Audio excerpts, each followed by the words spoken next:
The answer is no, but actually, yes. Welcome to Hard Work. I'm going to be entering the Manchester GT, and for that, I'm lacking a good few models.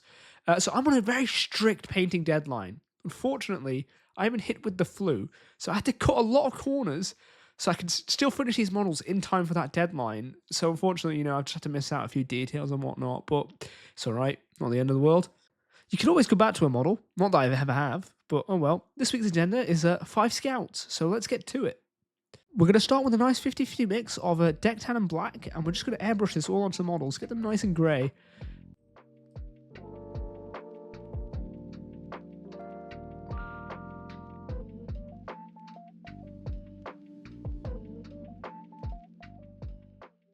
And we're just going to follow this up with a zenithal of just pure deck tan. So just test the paint on our hands as always. It's always better to check on your hand than on a model. And we're just going to spray top down all these sort of upwards facing areas. Just anything that would catch the light. Get it all nice and white. I've got the librarians out because I've got the airbrush set up already, so I might as well get them done at the same time, although my focus will be the scouts.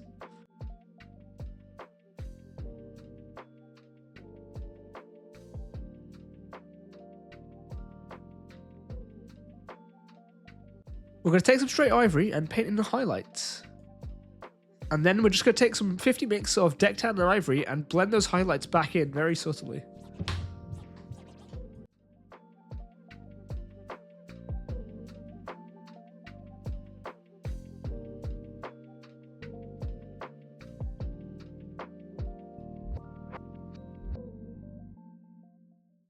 I plan on varnishing the model for an oil wash, so now's the best time to apply the decals before I do that varnish so I can get them matted down at the same time. Same you have to do the job twice, so let's get all those transfers on. And we're just going to spray down that whole model with matte varnish. Right, varnish is down. We're just going to take our oil wash and oil wash all the recesses, every single little one. Just get some oil wash in there. We can be as best as we want. We're going to clean this up later anyway, so let's just get all that dark colour in. And now we're just going to take a Q-tip and clean it all up. A bit of white spirit on the end, and it should wipe nicely off anywhere that is a raised surface. And now we're just going to do a little quick edge highlight across the whole model. Just bring that bit of life back in.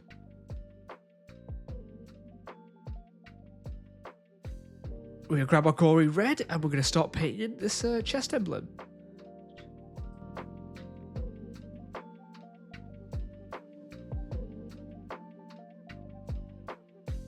With that out of the way, next we're going to get onto the cloth. So we're going to start with a base coat of Xandri dust, and this might take a couple of coats because it's quite a thin paint. But we're just going to get some Xandri dust all in here.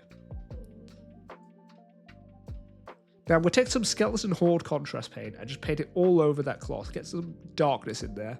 I've got back in with some Xandri dust, and I've just cleaned up the pants a bit and brought the highlights back, and we're just going to grab some Screaming Skull and do some very small edge highlights on the very raised bits of the pants.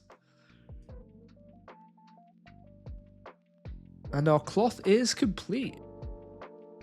And we're going to quickly move on to all the little details, the blacks, the greens, the metallics, the leathers. Just do all that real quick.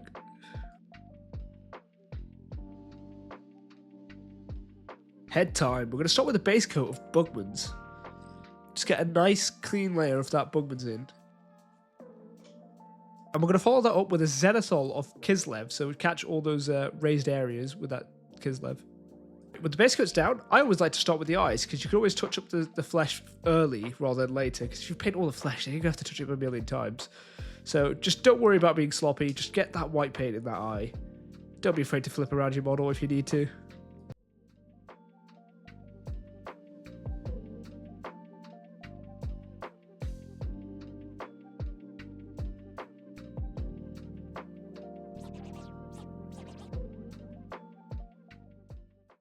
Grab your black paint and you can dot some pupils in, and this is always a back and forth process, black and white, just keep touching it up until it's just the way you like it.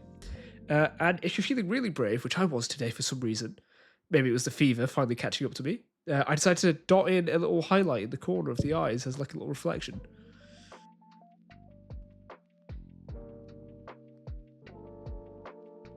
At this point, the fever was getting to me, but I was going to power through. So I like to do a 3-step process. So it's kind of like the reverse of an edge highlight. So we're going to do a chunky shade, followed by a smaller shade, followed by a tiny bit of the darkest shade.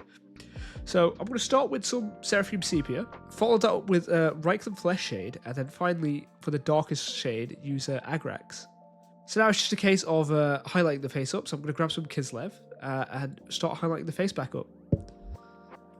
After this step, usually I, finish up all the rest of the details, but I just did not have the energy. So I just painted in the base colors for the rest of the head. So a bit of black, bit of silver, and I stuck all the heads on, and I just got to work on the bases because I'm out of energy. So we're going to grab some Balor Brown. Normally I'd use Zamsi Desert, but I couldn't find it, and I didn't care at this point. And we're just going to slap that on the base, just all over.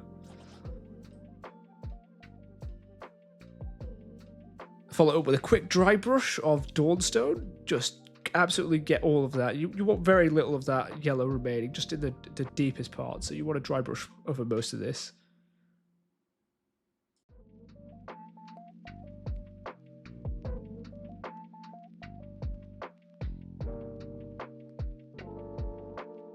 We're going to finish off by mixing Dawnstone with the white and just edge highlight all the rocks. And at that point, it's just a case of rimming the base and sticking down some tufts.